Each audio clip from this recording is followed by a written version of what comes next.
saying it now that I will probably butcher all the Japanese pronunciations throughout this video.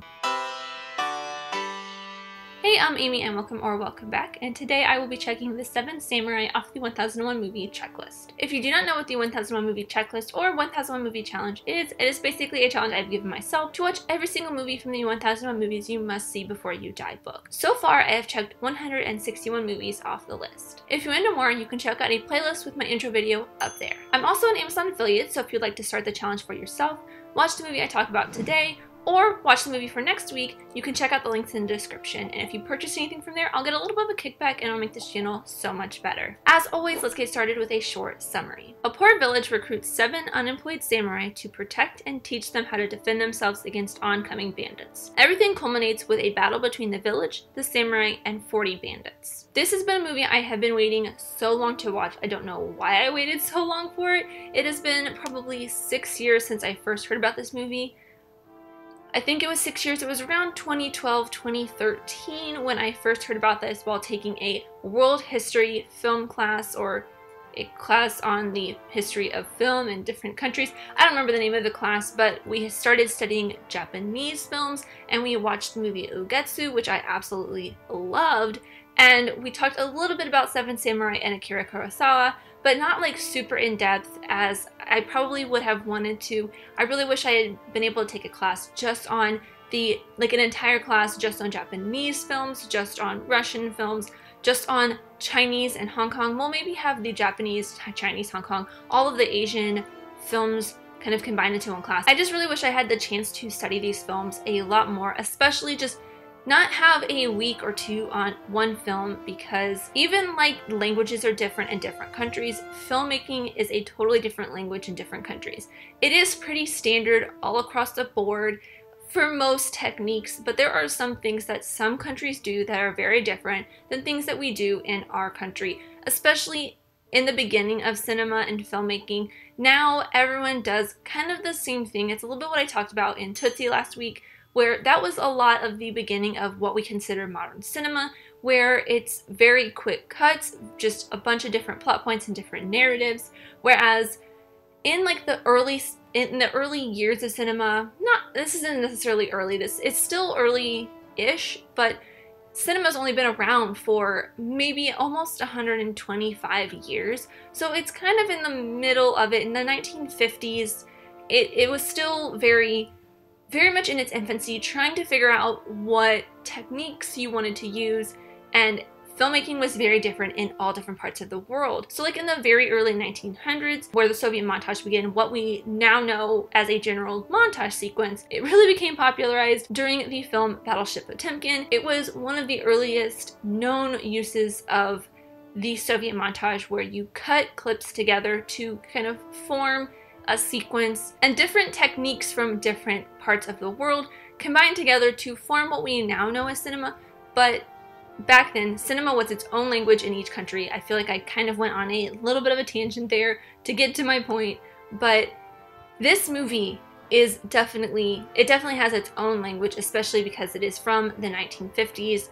So I want to talk a little bit about the language of Japanese film as portrayed through the Seven Samurai and Akira Kurosawa's works. But the most notable way that there is a big difference between American cinema and Japanese cinema is how this giant epic film has been cut together and filmed versus a giant epic in America. The best example I can think of in American cinema of an epic that is on the similar scale is Ben-Hur, which was made in 1959, a couple years after The Seven Samurai, which was made in 1954. The pacing and the storytelling in Seven Samurai is vastly different than Ben-Hur. It does take a little bit to get to the big epic part in Seven Samurai, but the epic lead up in Seven Samurai is told through pieces of the story that you need to know film, and at the end of the most epic climax of the movie.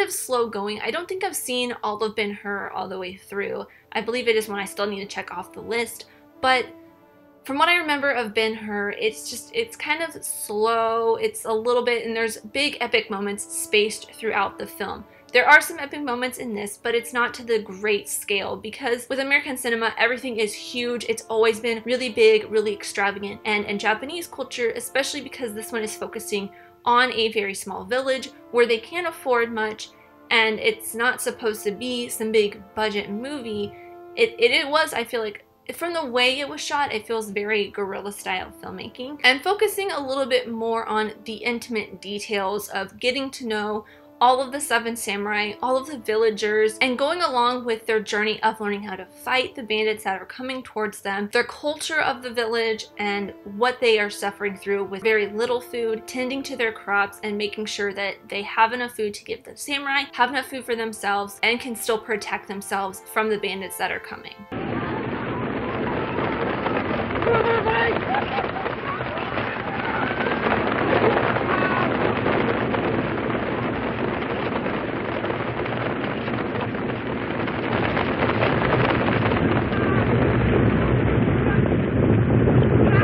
Because this is such an epic movie, it is very long. It is 3.5 hours long. It is so long that I ended up having to watch it in 2 parts, which was very strange for me. I usually try to watch these all in one sitting so I can keep my notes in a very orderly fashion, but it was just so long I ended up having to stop it, which I think kind of aided in me being a little bit confused and not really understanding some of this. It was very hard to follow at points, but there was a quote from 1955 from the Sunday Times that I thought really kind of gave me a little bit of comfort in not being able to follow it, that says, "Seven Samurai is long. It is brutal. It is not always easy to follow, but it is magnificent," which I completely agree with in so many ways. Like I've said before, it is a huge epic story of just massive epic proportions, but there are so many characters, and when I say it's not easy to follow, that is the reason why. There are so many different characters and it's kind of hard to tell them all apart. And even though it is told in Japanese and everything, the spoken language is in Japanese, you get subtitles, but I could still follow the story pretty much without the subtitles. It is why I love the show don't tell reason, is for foreign films. If I can understand what is going on without understanding the language and without needing subtitles, I think that is a great film. I wish I could watch some of these American movies and be like, do I understand what's going on? Do I understand what's going on if I don't know the language? Can I understand what's going on if I don't have subtitles and I don't know exactly what's happening? And half the time, I don't understand what's happening unless I know the source material, like if it is a Harry Potter movie or if it's like something that I have watched a million times and kind of know what's going on. So there's some movies that I'm just like, I don't know what's going on. Can you please stop telling me what's going on and just show me? And this movie does that so well. There are times when if I choose to, I could have walked away and come back a couple seconds later and still understood what's going on just from what is happening on screen. I absolutely love that. But there's so many characters to keep track of that even in movies that I understand what's going on, I can still kind of get a little bit lost with all of the characters. That happens with a movie that I absolutely love so much, actually a series, Lord of the Rings. I love that series and I know pretty much all of the 3 movies by heart, but I still get kind of lost with all the different characters, especially the ones that have very similar sounding names. That's just the way my brain works. There's just too many characters, but it's still, Seven Samurai is so amazing. And the last thing I wanted to talk about is the way Akira Kurosawa does the cinematography. I remember when we talked about Japanese filmmaking in my class, we talked a little bit about a director who didn't necessarily stick to the 180-degree rule. If you don't know what that is, it is basically where you have a line that goes on this axis. The camera goes on this one axis and it can't go beyond it. It can go around it, but it can't go beyond it. Otherwise, you lose your spatial recognition of what is happening in this scene. You kind of don't know where you are. It sets your mind off edge a little bit, but it's not something everybody notices right off the bat. It's something that I still have to watch for. If I really am watching for it, I'll notice it, but sometimes I'll just notice it because there's something feels a little bit off and I feel like we shouldn't be on this side. We weren't here before, we go somewhere else. It's a little bit weird, but I don't think Akira Kurosawa is exactly that director. I don't remember exactly who that was, but he does play with the 180-degree rule in this in at least one scene. This is an example of that scene.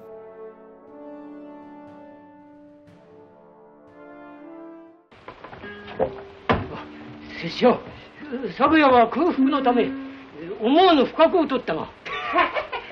嘘をこけ。爆中塚に持ってたくせに何やる。やろう。やる気か。健康だ健康だい。おいこっちはこっちだ。おい寝ぼけんなよ。And there's one scene in this film that I absolutely adore. The way it was framed at the very end of it. It is when one of the villagers, Manzo, finds his daughter, Shino. He cut off all of her hair before the samurai came because he was afraid that she would be raped or taken in by one of the samurai in a way that would dishonor her. But he finds her with the apprentice samurai, the two of them walking out of a hut together, and he gets really upset with Shino. He beats her and he berates her, calls her a whore, says that she has disgraced herself and kind of just dirtied herself for her future husband. Once the lead samurai, who there's so many characters in this, I can't even remember his name. I couldn't pronounce it either, even if I tried. He comes in and kind of mediates what is happening. And Manzo soon comes to realize that his daughter is actually in love with this samurai apprentice, and the look on his face is so sad. And then this shot where you see Shino crying in the background and the look of just pure sadness and terror on Manzo's face of what he realizes he has done is just so heartbreaking and beautiful.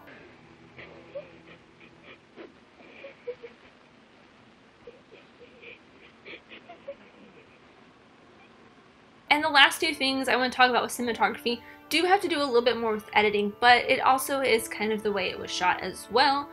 With the first thing being the way Kurosawa plays with slow motion or regular motion or even sped up a little bit. He uses these different speeds of filming to emphasize important parts of the film, similarly to the way Scorsese later uses slow motion to emphasize very important decisions or turning points within the main character's life.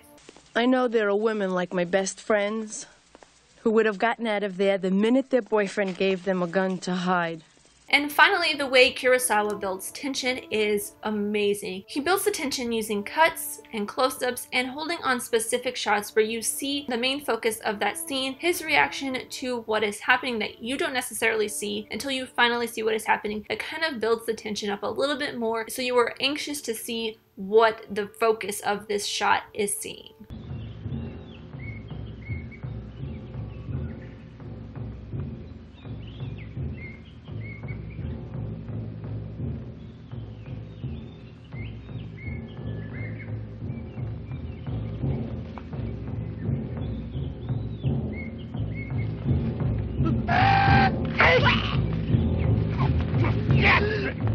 The clip I chose for this, and there were so many amazing clips to choose from, was one that I thought was such a great character moment, in probably the best character moment in the entire film. It is a scene where, in my opinion, Kuchiyo goes from pretending to be a samurai to actually being one by standing up to his now peers.